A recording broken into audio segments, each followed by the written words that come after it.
ବୃନ୍ଦାବନର ଏଇ ପବିତ୍ର ଭୂମି ଉପରେ ସୁନ୍ଦର ଆଲୋକରେ ସଜା ଯାଇଥିବା ପ୍ରେମ ମନ୍ଦିର ଦେଖୁଛନ୍ତି ନା? ଏହି ମନ୍ଦିର ଭଗବାନ ଶ୍ରୀକୃଷ୍ଣ ଆଉ ରାଧାଙ୍କର ପ୍ରେମର ପ୍ରତୀକ ରୂପରେ ମନାଯାଏ। ଏହି ମନ୍ଦିରର ନିର୍ମାଣ ଜଗତଗୁରୁ କୃପାଳ ଦାସ ମହାରାଜ କରିଥିଲେ। ସେ କହିଥିଲେ ଯିଏ ବି ବୃନ୍ଦାବନର ଏହି ପବିତ୍ର ଭୂମିରେ ପାଦ ଦେବେ ନା ତାଙ୍କୁ ଏହି ପ୍ରେମ ମନ୍ଦିର ଯେମିତି ହେଲେ ବି ଆକର୍ଷିତ କରିବ।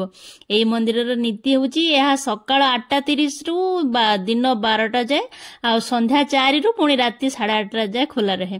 ଆଉ ମନ୍ଦିର ଭିତରକୁ ଯେତେବେଳେ ବି ପଳେଇ ଯିବେ ନା ଆଉ ଭକ୍ତ ଏତେ ମାନେ ତାଙ୍କର ଏତେ ଭିଡ ଯେ ସେଠି ପୁରା ନିଜେ ବି ହଜିଯିବେ, କାରଣ ପୂର୍ବଥର ମୁଁ ବି ହଜି ଯାଇଥିଲି। ଆଉ ଏଠିକାର ସୌନ୍ଦର୍ଯ୍ୟ ଏତେ ସୁନ୍ଦର ମାନେ ଉପଭୋଗ କରୁ କରୁ ନିଜକୁ ନିଜେ ଭୁଲିଯିବେ।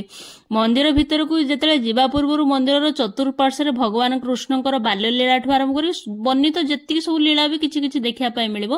ଭଗବାନ ଶ୍ରୀକୃଷ୍ଣ ନିଜର ବଡ ଭାଇ ବଳଦେବଜୀଙ୍କ ସହିତ ଆଉ ତାଙ୍କ ସଖାମାନଙ୍କ ସହିତ କେମିତି ଗାଈ ଚରାଉଥିଲେ ସେ ସବୁ ଦୃଶ୍ୟ ବି ଦେଖିପାରିବେ।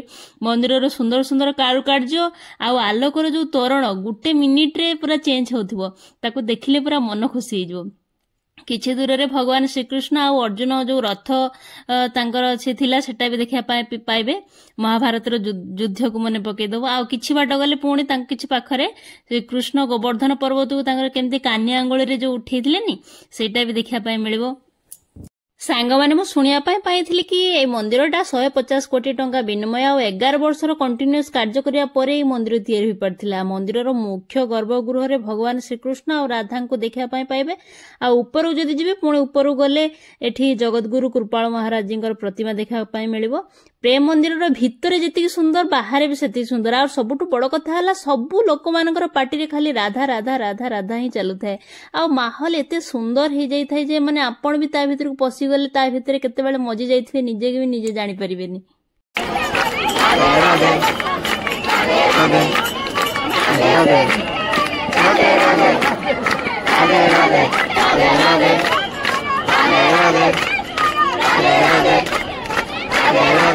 ସାଙ୍ଗମାନେ ଶେଷରେ ଗୋଟେ ବଢିଆ କଥାଟା ସେୟାର କରିବି। ଯେତେବେଳେ ମୁଁ ଠାକୁରଙ୍କୁ ଦର୍ଶନ ସାରିକି ବାହାରକୁ ଆସିକି ଦେଖୁଥିଲି, ମା ଜଣେ ହଠାତ୍ କିନା ମତେ ଦେଖିକି ଚିହ୍ନି ପାରିକି ମତେ କହିଲେ, ଆପଣ ସେଇ ଦିଦି ନା? ମୁଁ ଆପଣଙ୍କର ସବୁ ଭିଡିଓ ଦେଖେ, ମୁଁ ଆପଣଙ୍କୁ ବହୁତ ପସନ୍ଦ କରେ।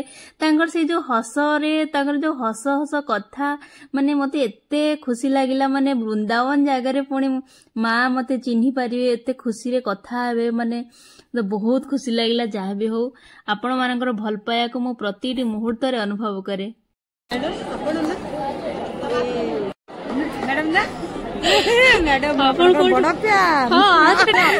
प्रत्येक वीडियो लाइक करे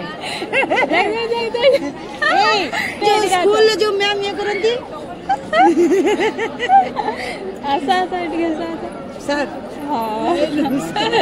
मैम करा बड़ा प्यार गीता मस्त गीता मैम करा आमे आज पहुंचे आमे भी आज पहुंचे जा